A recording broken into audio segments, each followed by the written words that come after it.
Hello students, welcome you all to a new video of Sunanda's tutorial. In this video we will discuss about the life cycle of Oedogonium species. In my previous video I have discussed about the life cycle of Volvox. So Oedogonium also belongs to the division Chlorophyta class Chlorophyceae, that means green algae, but order Oedogoniales. Volvox comes under the order Volvocales, but Oedogonium comes under Oedogoniales. Genus Oedogonium, different species are there. So it is a filamentous freshwater green alga. So filamentous means the body of Oedogonium is a filament, but in case of Volvox it is colonial.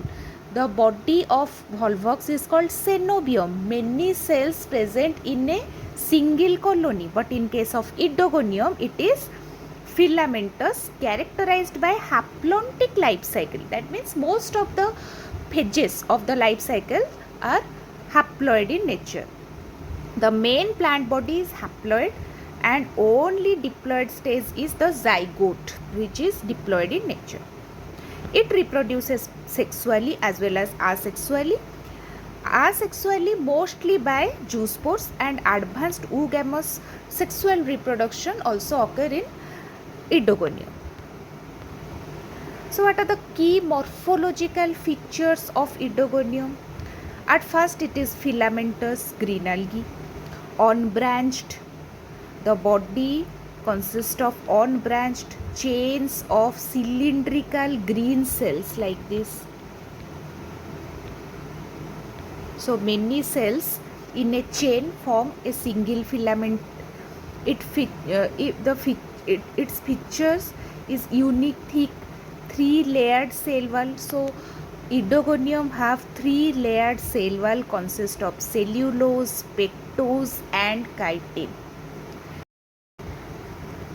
So it is a very important feature of Oedogonium because it have 3-layered cell wall consisting of cellulose, pectose and chitin.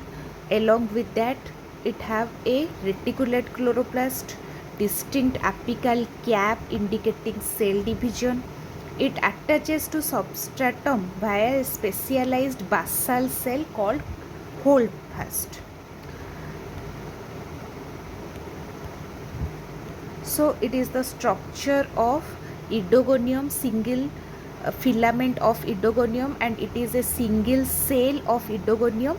So it has filamentous thallus, which is unbranched elongated neuro with cylindrical cells. Cell wall composed of 3 distinct layers: outer wall of chitin, middle pectic and inner cellulose. Apical caps are present, specialized ring-like markings at the upper end of certain cells formed during intercalary divisions. Chloroplast. So Oedogonium have reticulate chloroplast. Holdfast, it is the lowermost cell. Protoplast, it contains single large central vacuole and large oval set nucleus. So it is the key morphological features of Oedogonium. It is the diagrammatic representation of the Oedogonium filament. It is the single cell of Oedogonium. So the whole filament consists of many cells and it is the zoom view of a single cell. Okay. Next, asexual reproduction. So the main method of asexual reproduction is by zoospore formation. Any vegetative cell, any specialized cell can form zoospore after becoming into zoosporangium, and zoosporangium produces zoospores which are stepanocont, that means possessing a ring of short flagella at their anterior end, like this. Ring of numerous short flagella at their anterior end, which are colorless in nature. Colorless Biologically colorless is called as hyaline. Then zoospores is released through transverse rupture of zoosporangium cell wall, sometimes emerging inside a delicate avascent vesicle. So they rupture like this and release into the environment from the zoosporangium. Then germination after swimming, zoospore attaches to a substratum by its hyaline anterior end, retracts its flagella and finally germinates to form a new Oedogonium filament. So this shows the diagrammatic representation how zoospore release into the environment. Next, Oedogonium also reproduces asexually by akinet's formation, aplanospore formation and by fragmentation. What is akinete formation? Under unfavorable condition, because in favorable condition Oedogonium reproduces through zoospores, akinetes. So under unfavorable condition, the protoplast shrinks, develop a thick reddish brown wall surrounding itself and separates from the parent wall to form akinete, which germinate when conditions improve. Next, aplanospore. It is thin-walled non-motile spores that develop into new filament. And fragmentation, the filament break into smaller fragments. Each segment grow as a new Oedogonium filament. So these are some methods of asexual reproduction which takes place in Oedogonium. Next, sexual reproduction. What are sexual types? So there are two types of Oedogoniums, two sexual types. One is Macrandrous species, one is Nanandrous species.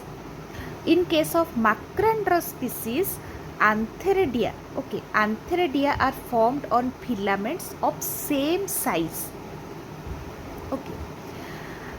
Male and female organs are of same size. Male sex organ size is equal to the female sex organ size. So there are no difference in size and morphology also. It can be of two types, one is monoecious, one is dioecious. When male and female organs born on the same filament, it is called monoecious or homothallic. Dioecious, male and female organs born on different filaments. So it is the case of Macrandrous species. In case of Nanandrous species, it is marked by the dwarf male. They are mostly dioecious species where male filament are very small in size and grow near the female oogonium.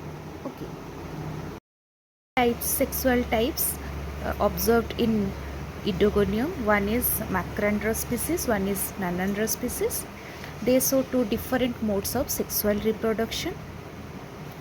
So Macrandrous species can be monoecious or dioecious, but Nanandrous species are always dioecious.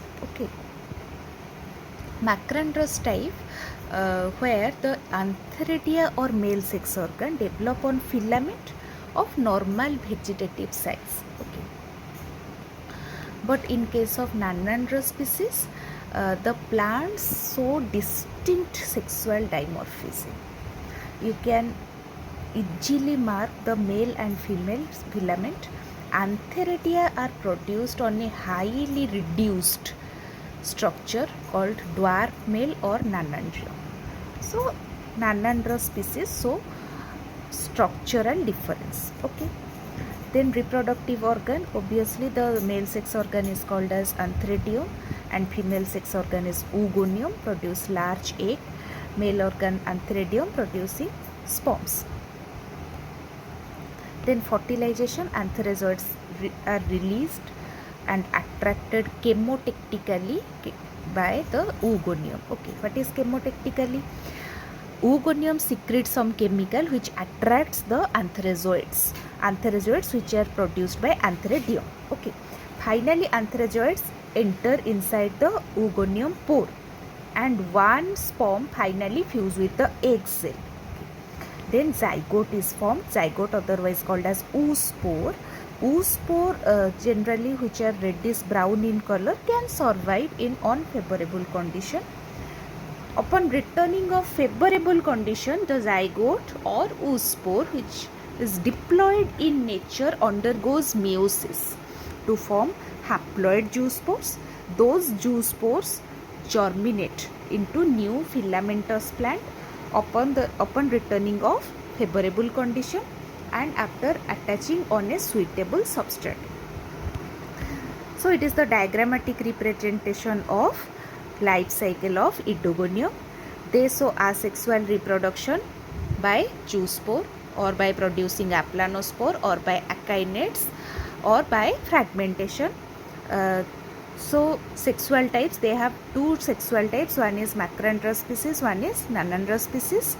In case of macrandrous species, anthrazoids and oogonium produce on different filaments, sometimes on same filament, sometimes on different filaments. But in case of nonandrous species, they are always dioecious, that means male and female filaments are different from each other. Then finally anthrazoid and egg fuse with each other to form zygote. Then zygote after resting stage undergoes meiosis to form zoospores. Zoospore finally germinate to form a new filament of Oedogonium. So it is all about your life cycle of Oedogonium species. So I hope you will get benefit from this video. In my next video I will discuss the life cycle of a different species of algae. So please stay tuned and please like my channel, share with your other friends, and please subscribe to my channel Sunanda's Tutorial. Thank you.